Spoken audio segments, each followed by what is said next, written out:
world has been nothing but crazy nowadays, but what's currently happening in Hollywood is next-level crazy. Mel Gibson is exposing the industry through the film Sound of Freedom, and boy, oh boy, he didn't hold back. The number one fear is public humiliation, okay? From uncovering what the elites are doing to their involvement in nasty businesses, Mel is ready to tell it all. I had a whole bunch of weird paranoid suspicions about what the hell was going on because there was a lot of stuff I couldn't understand. But wait, there's more, because aside from this, another famous name was caught in the middle of this scandal, and you'll be shocked once you find out who this person is. So what exactly did Mel say? Let's find out. While Hollywood is notably one of the most controversial industries ever, surprises sometimes come and go. This time, the surprise was in the form of a movie, and little did we know, this movie would soon open our eyes to the truth and what exactly is happening behind the camera. The movie I'm referring to is called Sound of Freedom, directed and co-written by Alejandro Monteverde, starring Jim Caviezel, Mira Sorvino, and Bill Camp. And just like the title suggests, it has a very strong message.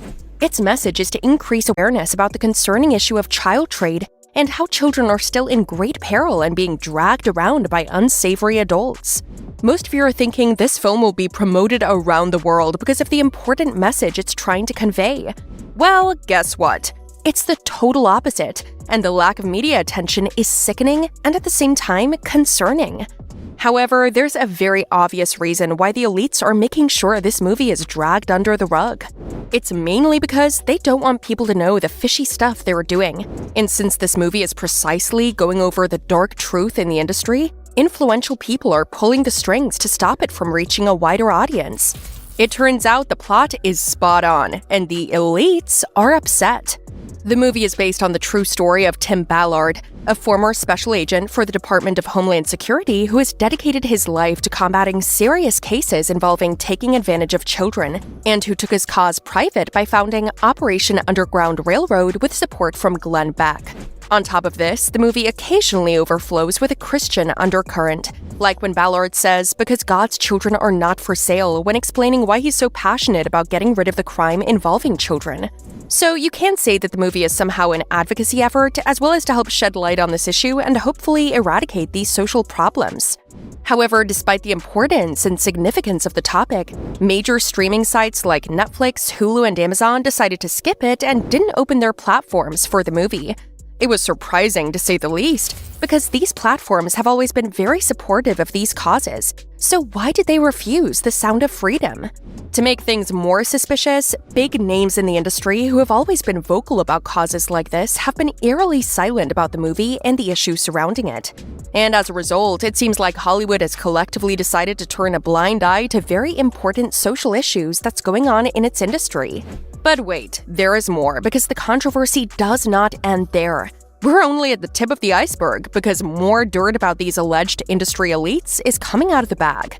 For those who don't know, Sound of Freedom was initially under Disney, but House of Mouse suddenly scrapped the project, and people were confused as to why.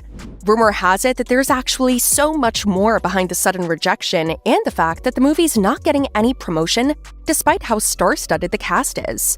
One of the alleged reasons is that these platforms deliberately turn a blind eye in order to prevent the issue relating to child trade from reaching a global audience and to protect the elites who are pulling the strings.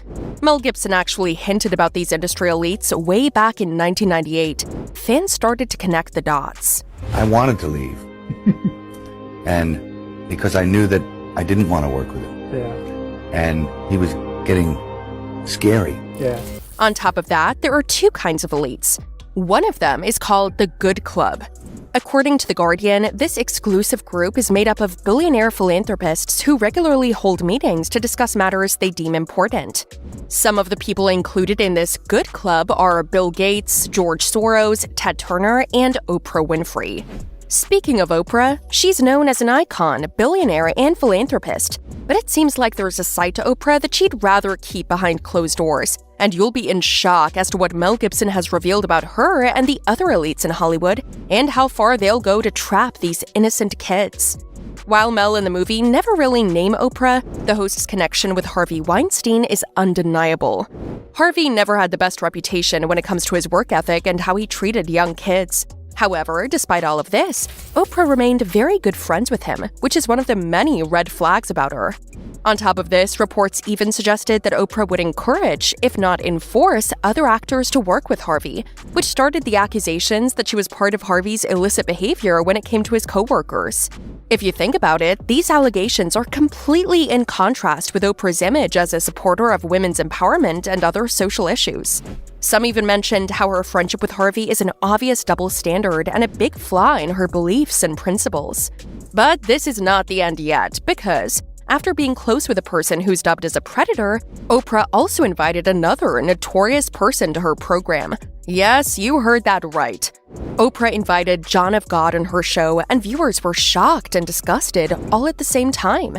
If this is the first time you've heard his name, John is Oprah's faith healer, and he was charged with multiple charges involving harassment.